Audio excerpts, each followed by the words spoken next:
Have you ever noticed how some people just walk into a room and instantly get respect, while, other people really seem to struggle to even be heard? Well, today we're going to get into exactly why that happens. Think about it. You're in a meeting, you have a really great idea, you share it, and then just crickets. Nothing. It's almost as if you never even spoke. Or how about this one?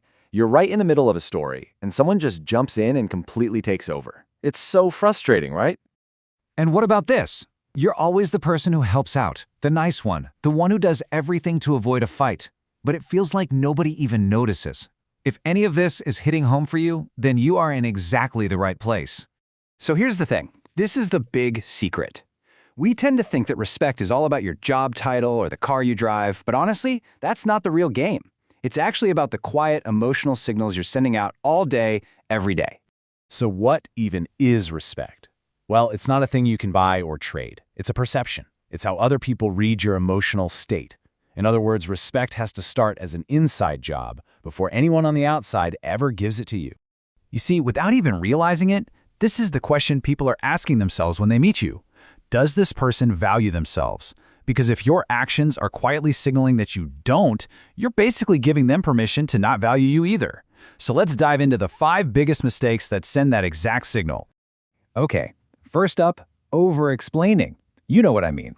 Someone asks you to do something, you say no, and then you immediately launch into this 5-minute speech justifying why.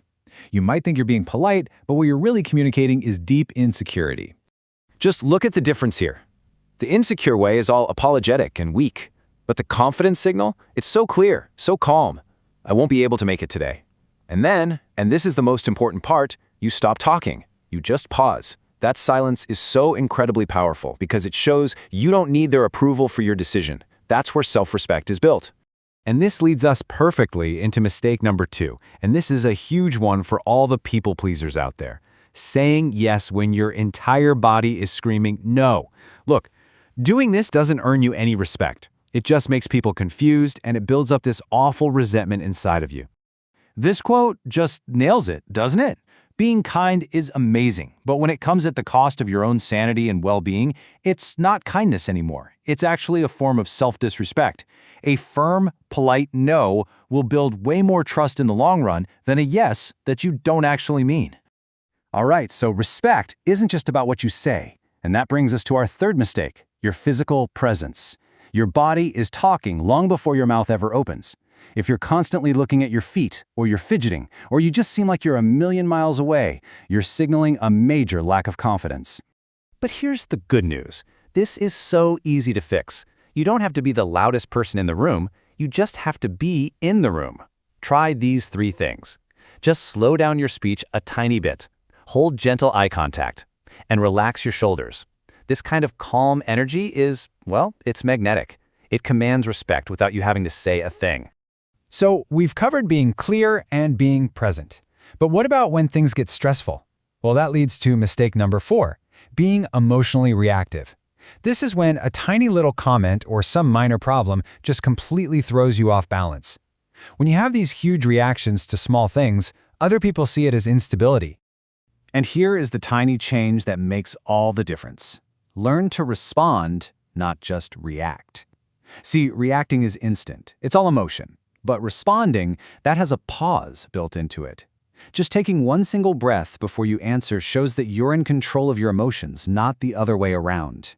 And that feeling of control makes everyone around you feel psychologically safe.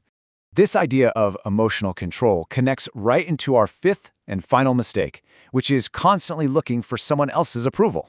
Now look, getting feedback is healthy. We all need it. But when every single thing you say ends with a question like, does that make sense? Or do you agree? You're signaling that you don't really trust yourself. When you do that, you're essentially handing over your confidence to other people. But the confidence signal? That comes from inside. When you can validate your own ideas and your own decisions, you project this inner stability that just naturally earns respect, no questions asked. So let's wrap all this up. How do we put it all together?